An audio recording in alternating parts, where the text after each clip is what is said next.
What did you want to talk about with VladTv? Oh, just because like now there's like all people this. are canceling them. People trying to cancel them. Yeah. Won't catch me slipping if I'm actually thinking you're acting different. Manic, spitting sounds of manic depressing. Going through. It's good because I feel like you want to cancel them, and I'm like, I don't care. Yeah. Yeah. All right, let's talk about Vlad. Okay, do you know why they wanted to cancel? Do you know why they want to cancel Vlad? Yeah. So, well, let me see. So, what I understood was he was in a interview with D.L. Hughley, and he. I like how you said it in Spanish. Instead of Hughley. Hughley. It's Hispanic Heritage Month. Yeah. So, he did an interview and he misquoted. Yep. Louis Farrakhan. Yeah. Right. And that got everyone, riled. Riled up. And then they said, he's a culture vulture and stuff like that. But then I'm again, the same energy. There's nowhere near the same energy as like when other people do the same thing. And it's always about other people. So either way, anyway, people said, he disrespected Louis Farrakhan. And I think Louis Farrakhan is very important because he is like, even though he says some crazy stuff, he's a civil rights leader, right? Yeah, he's he's that voice. And so a lot of people were offended by it. And so he, Vlad was like, one of the things that people said, like, I think I heard a Royce was like, oh, he said he would apologize. He said he would apologize, but like on tape or something like that. And he was like, no, that's not cool. You're stealing from the culture and things like that. So that's the backstory. Is there anything else? And he's always okay. And then he's also been accused of almost like pandering, not pandering, but just like, kind of always bringing up like violent type of content, like within, like in his interviews, and whatnot. So, and a lot of people don't like that. And I think a big part of it is because he's not black. Yeah, no, it is. It for sure is. I think it's funny because he did. It was a big misquote. And for those who don't know, essentially, Farrakhan was talking about Jewish people. It's essentially talking about the white Jewish people in this in the world that are not actually, not from that land originally, and that when you confront them, you should confront them with stones of truth. And Vlad misquoted that and said, confront them with just stones, with rocks. Literally throw rocks at them is what he said, which is a misquote. But the thing is, though, if we're keeping the same energy, and I'm not going to keep the same energy on Farrakhan, because Farrakhan has said a lot of problematic shit in his life. But to your point, he very much is, not only is he a civil rights leader, but he's a huge connector between, obviously, like Elijah Muhammad, the whole nation of Islam and hip hop too. Like all of these things kind of exist in this same bubble. Yeah. So for hip hop especially, they look at him as like a godlike figure. You know what I mean? In their minds, I would say almost higher than Al Sharpton, more honorable than Al Sharpton almost. You know what I mean? Yeah. I think people view Sharpton almost as like a he's garnered this like almost he's garnered like a weird image to me. You know what I mean? I think to people where he's almost like can be a little shady or something. He's got that pinky ring, and it's like I don't know, opportunist. Yeah, exactly. Whereas I think they view Farrakhan as very steady. So I do get it, but the sentiment though of that what Farrakhan was saying though, to me, when I heard that before the Vlad interview, and I remember thinking, I get the message, but I don't think people understand how that is the same messaging that essentially like Deshaun Jackson and like Nick Cannon and all these guys that are like super anti-Semitic It's the same messaging. You know what I mean? Right, we're not saying, he's not saying don't execute violence against these people, but physical violence is not the only way that you ostracize people from society. You know what I mean? Right. It's kind of what he's calling for here, because your regular Jewish person who was, let's say, born in Israel, right? Okay, they may not have inherited those lands, may not be theirs originally, but that person should not be ostracized. You know what I mean? Like, the history should be remembered, but you don't ostracize this person. And I was like, so whatever. Vlad, I think this energy really, like, I think Lord Jamar and all these guys have been waiting to get the opportunity, even though Jamar rushing to cancel Vlad, I don't think Jamar knows how much his podcast, like, the viewership he gets is because of his Vlad interviews. Yeah. You know 100%. What I mean? Because I don't think most people would even know who Lord Jamar is if it's not for Vlad. The majority of people probably don't. And you know what? I went kind of like on a little deep dive. All I did was on YouTube. I put in Lord Jamar. Yo, it's mostly Vlad interviews. Yep, it's not his podcast. Correct. And they, and this is kind of what brings me back to like Budden, right? Is that these are guys who, like, and I think we were talking about, I was like, I'm not sure if Budden he doesn't understand like how his podcast works. He is a talent. Yeah. You could take him, it could be the name, pick a name of a podcast, sit him in front of a microphone, and let him rant. You got a winner. Yep. That's it. Correct. You know what I mean? So Lord Jamar is someone just like that. Like he has strong opinions. Yeah.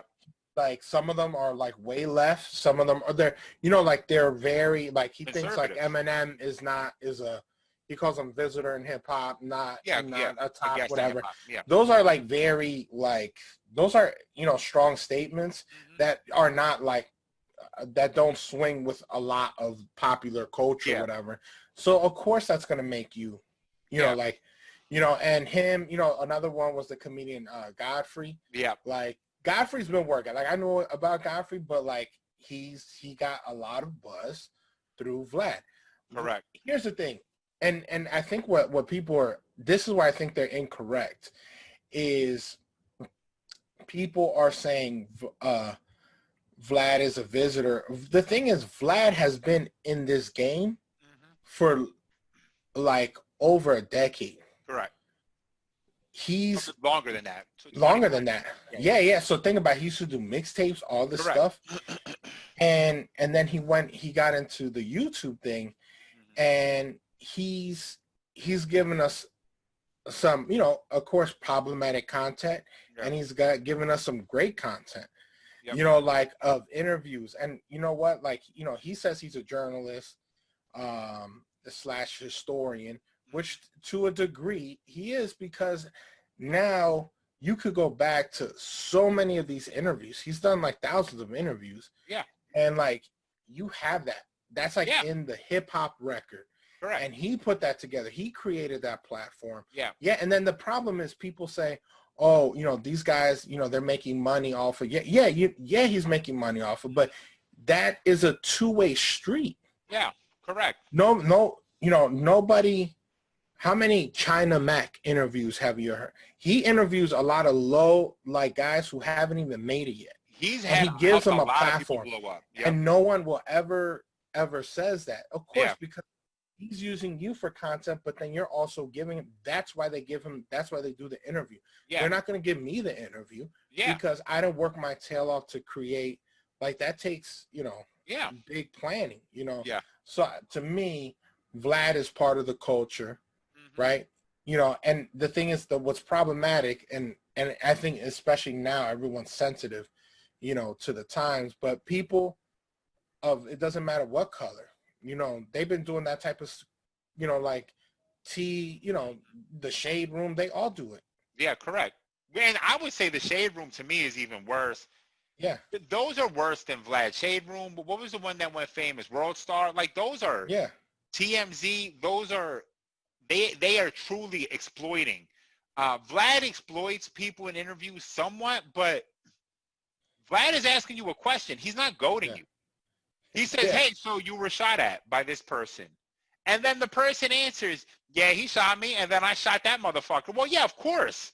The cops have now caught you. That's your fault. Because one thing that bothers me about the way people, and listen, I'm not defending Vlad, because I think, like, Vlad is someone I don't like. I just find slimy generally. Like, even when I see pictures of him, I'm like, this is a slimy motherfucker. I just don't trust him, and I don't know him. You know what I mean? I don't know him. Right. But when people are blaming Vlad for dry snitching, but like the Taxstone thing, Taxstone admitted in the interview, essentially, what he did. That isn't Vlad's fault. Why are you acting like Taxstone is a simpleton who was out of control of his own words? To say that he exploited Taxstone, for example, Taxstone is a smart dude. He fucked up. Yeah, no, and look, here's the thing. Let's keep it a beat. Taxstone was entertaining because he was problematic. Because he would talk that shit, correct. Yeah, he would, all that ignorant stuff. Yeah. He was basically, if you take one of like those interviews and you gave him a podcast, like them dudes he talked about, I remember I was listening to a thing, I don't know if it was on Vlad, it was an interview. Yeah. Where he talked about hearing a woman get like beaten in the apartment next door, and he didn't do nothing about it. He's like, it's not my business. Yeah. Right? Like those type of things, but Taxstone was about that life. Correct. Right? Which no one wants that. Yeah, which I think a lot of people don't address enough. That is problematic. For sure. Like even when with the 6ix9ine stuff came up, everyone's talking about this problematic street code. Yeah. You know what I mean? Like that doesn't. Yeah. I'm like, what?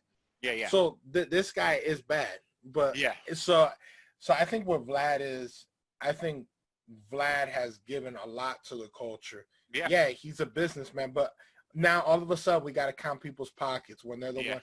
When we've been looking at their stuff for free. Yeah. We didn't pay. Yeah. Go ahead. I'm sorry. No, I mean, no. That's it. That's it. No, a lot of it is optics. No question. A lot of it is optics because it's the white man benefiting from a black culture, right? That's the whole. Right. That's kind of the point. And I understand that 100%. I get it, and I understand it. And I get it if you want to say it about Vlad, because that's exactly what Vlad has been doing as a DJ. It's not like he was the individual talent, right? He is putting together a mixtape of these black voices and selling them. Then he does this. I get it, but when he garnered an audience this large, and go to Lord Jamar can go on there and get 1 million views. And that gives him the platform to then go do his podcast where now he has a platform, right? Yeah. That is important. And Jamar should hold him accountable. All his black friends should hold him accountable for that. Yeah. No question about it, right? But to go on a podcast and then be like, yo, but this is your man. This man helped put you on, right? And listen, maybe there's some back dealings that we don't know about. Maybe Jamar put him on and we don't know, right? We're just talking about from what we see. Definitely seems to me like Jamar would owe Vlad at least more than that, right? At least like, yo, call him and be like, yo, bro, you kind of like, you fucked that up. You know what I mean? Like you fucked that quote up. And maybe do a podcast with him. Maybe he can come on your podcast and explain himself to you. You know what I mean? But to just go out and try to cancel him, again, I get it. I get the energy. I understand the energy logically. I just don't agree with it. You know what I mean? I just don't agree with it. It's like... But the same energy to hold him accountable is not kept to keep other people accountable within the culture. Correct. So I think it's optics, and we're getting, I think is I think to a point we're getting so out of hand with how like we're everything, like now it's even integrating into into the culture, right? Because like granted, there's I'm not going to be the first one to say a lot of stuff in hip hop is problematic. Bad problematic, yeah, absolutely. And there's Tory Lanez just went #1 on iTunes. Yeah. Yeah. You want to talk about problematic? You know what I mean? Won't catch me slipping if I'm actually thinking you're acting different. Mad, spitting sounds of manic depressing. Going through